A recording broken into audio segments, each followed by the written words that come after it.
Last night I put on the two badges onto the front of the leg shields.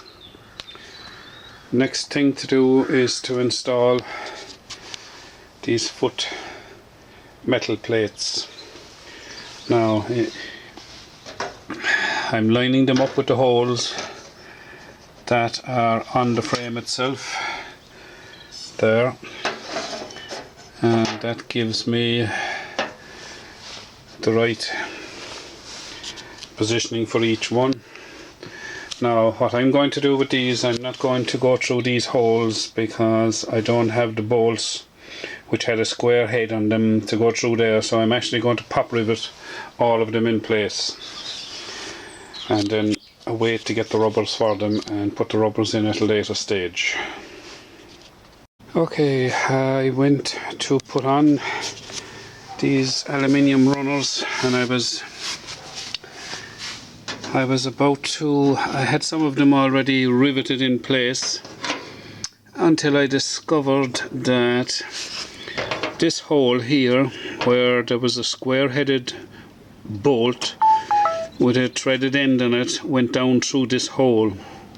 So because I don't have any of those square bolts and I want to keep the track as clear as possible, I'm going to rivet these things in place. So I had to take off the ones, you can see I had holes drilled for them and I had to take them off again. Luckily enough I'd only two done. So the important thing about these runners is that the frame, the leg shield must be on the moped as it attaches to here and it attaches to here, like so. They're 4mm bolts. I only had 50mm long ones. I'm going to cut off the ends off of them. So the next time we'll see it, hopefully I'll have the 6 runners pop riveted in place. And that's how it looks at the moment. It's now starting to look like a scooter. Okay, all the metal runners are pop riveted in place now. That took a lot longer than I thought it would, but anyway, it's done now and ready for rubbers. So that's it for the moment. NSU PRIMA D 1957 restoration continued. This is video 2. I've just fitted the wiring harness like so. It appears that's where it goes. It's difficult to say, but I've marked all the wires.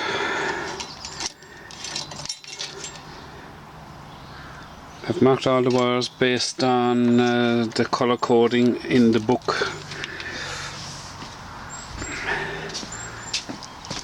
which is here, and I've marked all the different wires with the different colors that are mentioned here, and all the different items are itemized here as to what they are. So I think I have the cable the right way around, because there's a blue wire that goes to the taillight, which is this one, and it's the longest wire that's there, so I think that should do. Right, the next thing I'm going to do is I've put it up on a little platform here, number one to stabilize it, but secondly I went to fit this casing over here, but I found that you really have to fit this one first, which is this one here. Now I've attached this to it, but I must take it off because the bolts, these bolts go through here or here, I'm not sure which. Let's just have a look. Yeah, they go through there.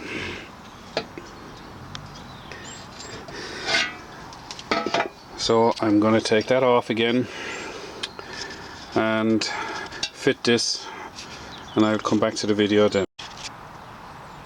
Okay, I was about to put on the mudguard that the spare wheel is attached to, and I realised that there was another small mudguard which you can see there, which has to go on because there's a bracket goes over the frame, this bracket here, and it's supposed to be attached with 5 by 12mm bolts, one at each side. Now there are 2 other holes here on the front, and I have no idea what they attach to. It's possibly the engine. I'll go in and have a look now in a second, but from the pictures in the book it appears that that's where there are 2 holes here on this frame, wider than these 2, so therefore that is where that bracket goes. But it says 5 by 12mm bolts, and if we look at the book, if I can get out a biro, it shows the bracket in that position, which is above the 3 brackets here, so that must be where it's attached. But for some reason the 5 by 12mm bolts, I can't get it to go on, so I'm going to use 5 by 20, and then I can hopefully get the other mudguard on, which is this one here, that takes the mechanism to hold the spare wheel. So it's another picture of it there, that other, but it's not very clear, so there must be some sort of a fixing on the engine, so I'll have to go and check the engine to see if there is. Right, I've come in to check the engine, and there are 2 holes there. They look to be 5mm screws, so I would assume that that's where the other part of that mudguard is attached. The engine is in limbo at the moment because the conrod is completely seized. I have all the bolts taken off here, the Allen bolts, but for some reason I just can't get the engine to come apart, so the flywheel is seized as well and I can't get it off, so I'm soaking it at the moment in WD-40 and stuff, so hopefully that's why I'm cracking on with putting the bike back together. I'm waiting on special tools. To work on these engines you need special tools, and if you can't make them up you'll have to get them made or get a loan of them from somebody that's already got them, which hopefully is what will happen. Okay, now I've attached that mudguard in that position. These 2 holes here, there is a position on the engine for it to be attached to the engine, so I haven't tightened up these bolts. I have put in 2 5 by 20mm bolts. The 12mm bolts I couldn't get it to tie on at all, so I'm just leaving it just hand tight for the present time, and it'll allow for shifting it backwards and forwards when I need to. So now I'm going to attach this mudguard here,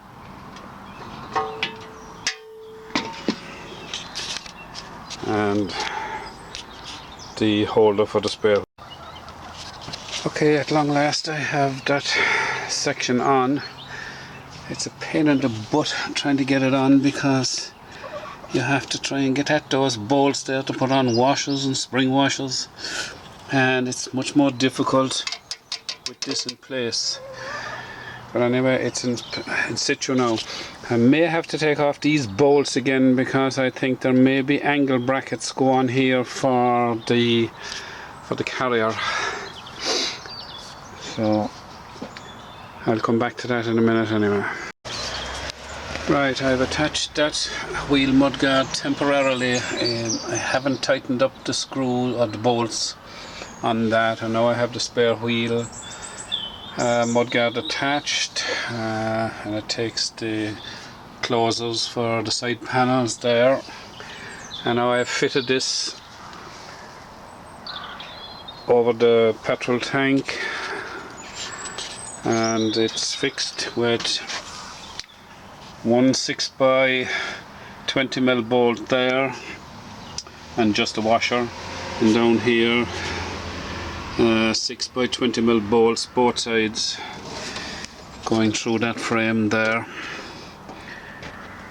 So I must tighten those up now, and then I can put the two saddles on. I have attached these rubber pieces here now for the carrier. The carrier attaches there, and I have to install these brackets here to take the bottom part of it. But also with this particular Prima D, this is the taillight that was on it, and it appears as if it attaches there, and down at the bottom there's a hole down there as well, so I must put all those together there now. I have installed the two springs for the saddle, and I'll be putting on the saddles next after the taillight. Right, I've now attached the taillight. I haven't tightened it up yet. These are the brackets, the L brackets to take the carrier, and the other mounting point for the carrier is there. So before I can put the carrier on, I have to attach the spare wheel, which I'm going to do now. Now I've fitted the number plate and the backlight, which is all the one, and I have attached the spare wheel with its cover. I had to retread that because it wasn't threading very well for me, and I found a wing nut that I was able to use. So that's that complete. I'm going to install the carrier now next. Okay, it's starting to look like an NSU Prima D at this stage. I have now attached the carrier with 8 by 20mm bolts and spring washers at those points there, and onto the bracket there. So the taillight is now wired up, and spare wheel in position. It's starting to look good. This is video 2 of the restoration of my 1957 NSU Prima D scooter. You can see how far I've got there from the last video. I just put on the handlebars temporarily so that I can just wheel it around. So that's how that looks at the moment. Everything else is on. Right, today it's pretty cold here in Ireland, so I'm resorting to be indoors.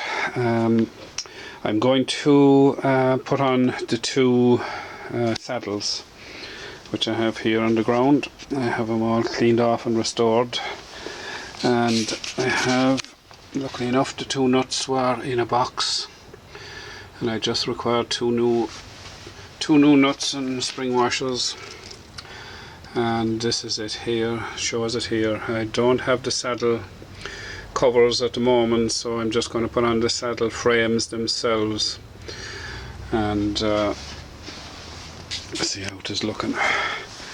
There are little bushes, they look like brass bushes inside here. They have to be there to stabilize the bolt. So I have restored the springs. This is the spring unit, the spring itself, and the top section that goes on there. And this is a little bit of rubber. It says you need a piece of rubber here to sit on top. It's just a piece of rubber I cut off of some old rubber that I had there in the shed. That's the front one. So I presume I'm going to have to put grease here because there's a hole there. So we'll put some grease on there, and we'll put one on first and we'll see how we go. Okay, I've just put in some grease there into the circular depression in the underneath of the saddle frames. So we'll now fit one on. They look to be both the same size, so I have to assume that they're going to fit on like so.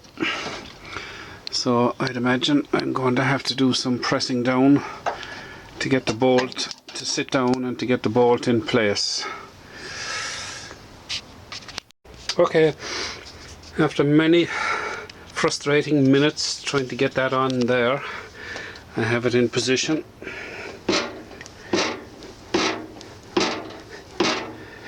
Like so. And I tell you something, it was very difficult. Now, one bit of advice in connection with this bolt that goes through here.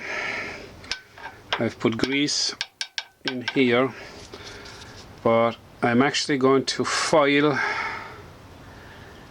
that edge there with a foil because it's pretty sharp and it's getting stuck going in, so I'm going to foil that down again as I did on the other one, and that was the only way that I managed to get it to go in faster. Right, both saddle frames are in position now. I've tightened up that nut there on it, so that's the two of them done. The next thing I'm going to fit is the speedo box and the battery box here. Right, these are the next two parts that I'm going to fit. This is the speedo unit. This is the little door. I must get a lock for it yet. I've installed the little catch for carrying bags when you're shopping. The speedo appears to be working.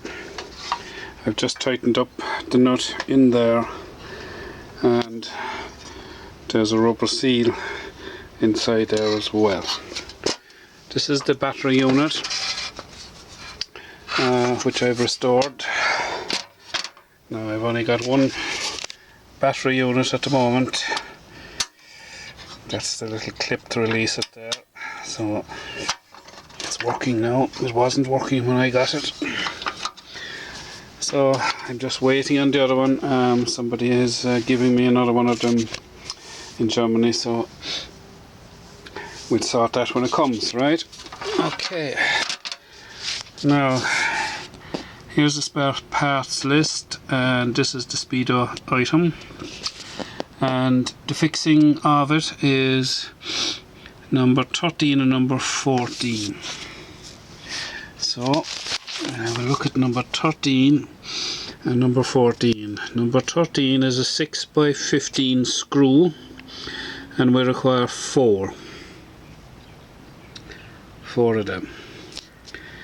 And number 14 is V6 4-din star washer, and we require four of those. Okay, so 1, 2, 3, 4. Okay, this item here, the battery holder, is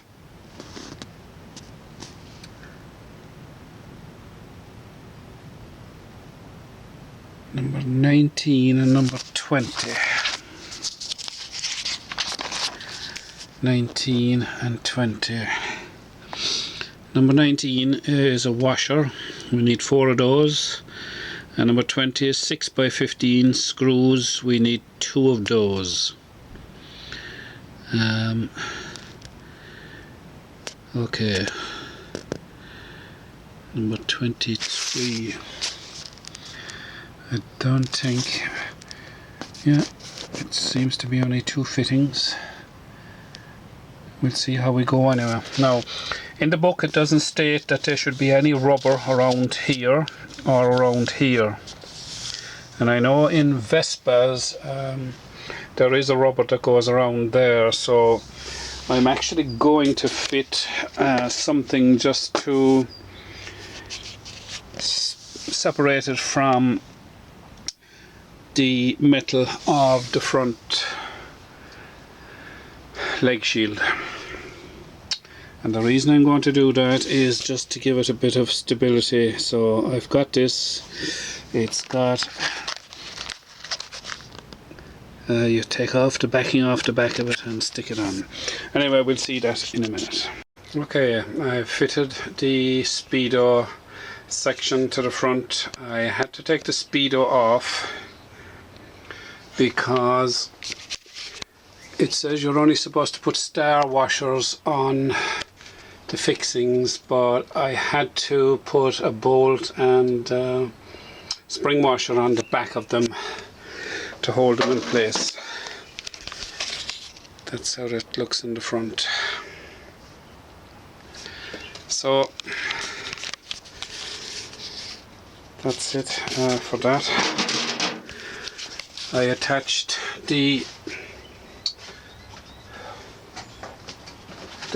rubber, which is the rubber seal for doors and windows that I bought, and I just put it on there just to help protect when I was tightening the bolts, and I think it looks okay. I'll do the same with the battery section there.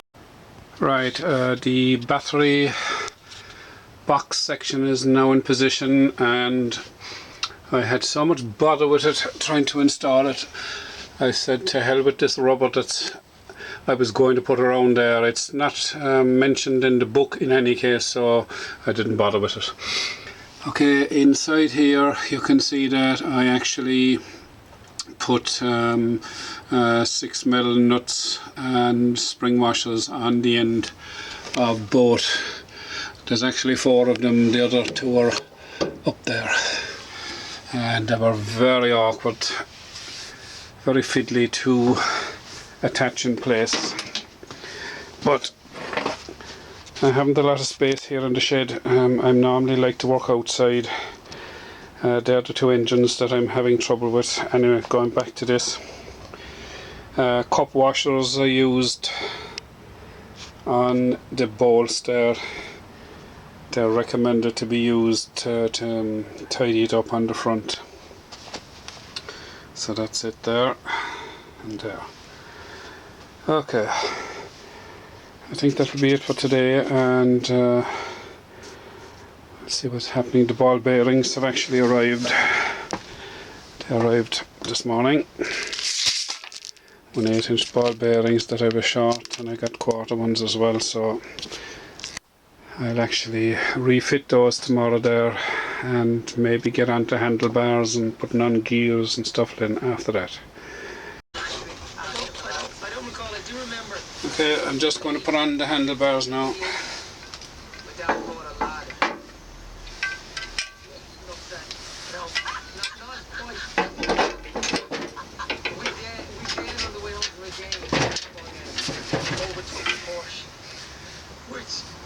A 10mm bolt with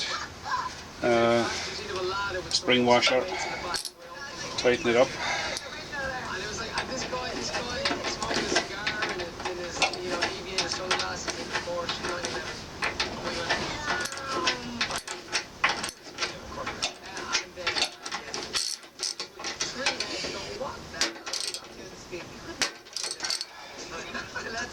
Okay, that's that. Right, mistake made. You must install the speedo cable before you install the speedometer fitting, and ideally before you fit this, but you can fit it. You can fit it by allowing the screws to be loose like so, because the speedo, I was bringing it out this hole here, which was kinking it quite a bit as it went in, and with a speedo cable needs to be as unkinked as possible. So the speedo goes to the back of the bike, so I think it'll be okay coming out there now. And the other reason I did that was because I was looking at the book about the speedometer removal and fitting, and it shows the speedometer cable here coming up and running down vertically and out that section there. And the charges relate to that section there. the orders about these loans and the arrangements that were put in place to. So I'm almost certain now that that's correct. So that took quite a bit of time now to redo. So make sure that that cable is installed before all these are tightened up. I've fitted the starting mechanism here. It just takes 2 screws on it, and that's it in there underneath. And I did put some these cable connectors onto the ends of some of the wires, not all of them, because more than likely I'll get my electrician chap to go through the wiring just to make sure everything is installed correctly. So that's that for the moment.